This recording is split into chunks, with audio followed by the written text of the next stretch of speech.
सुहण नज़ारनि में बेशक बहार में सुहण नज़ारनि में बेशक बहारन में सरकार दो आलम नबी सरदार आयो मौसम बुधायो मौसम बुधायो सुहण नज़ारनि में बेशक बहारन में सरकार दो आलम नबी सरदार आयो मौसम बुधायो मौसम बुधायो गोड़ गजगारनि ऐं बूंदा बांदीअ में गोड़ गजगारन ऐं बूंदा बांदीअ में आई बहार वार हिक दिलड़ीअ मांदीअ में आई बहार वार हिक दिलड़ीअ मांदीअ में कायनात सारीअ में खुदा रंगड़ो रचायो मौसम बुधायो मौसम बुधायो सुहण नज़ारनि में बेशक बहार में सरकार दो आलम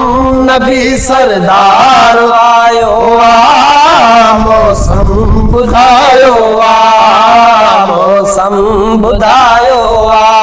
जानवरनि ऐं परंदा पखियुनि जे वात में जानवरनि ऐं परंदा पखियुनि जे वात में खिमिणनि जे चमकारनि ऐं तजलात में खिमिणनि जे चमकार ऐं तजलात में अॼु आसमाननि बेबी बादल वसायो मौसम बुधायो मौसम बुधायो सुहण नज़ारनि में बेशक बहार में सरकार दो आलम नबी सरदार आयो मौसम बुधायो मौसम बुधायो अम्मा आमिना जो लाल दुनिया में पहुंची वियो अम्मा आमिना जो लाल दुनिया में पहुंची वियो फिक्र कबा हाणे कहिड़ा हर गंज थी वियो फिक्र कबा हाणे कहिड़ा हर गंज थी वियो अहिड़ो जॾहिं आका मिठे मालिक मिलायो मौसम बुधायो मौसम बुधायो सुहण नज़ारनि में बेशक बहार में सरकार दो आलम नबी सरदार आयो मौसम बुधायो मौसम बुधायो रहमत वारनि वसकारनि मां ख़बर लगी रहमत वारनि वसकारनि मां ख़बर लगी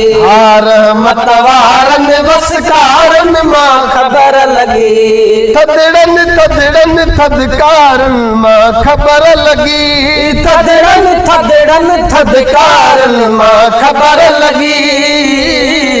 शायद खुदाईअ में पिरिया अॼु पेर पायो मौसम बुधायो मौसम बुधायो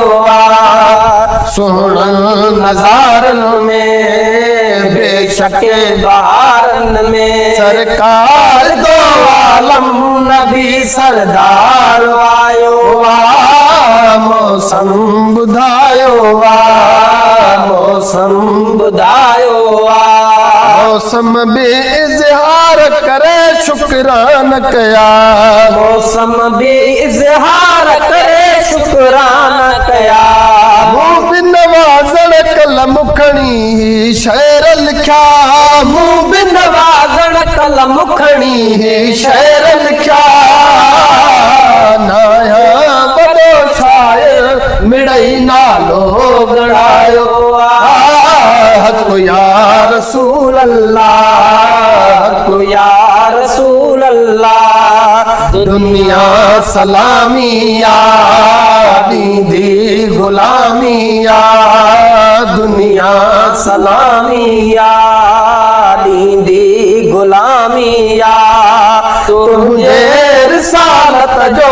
आए शाहिद मिठो अल्लाह को या रसूल अल्लाह को या रसूल अल्लाह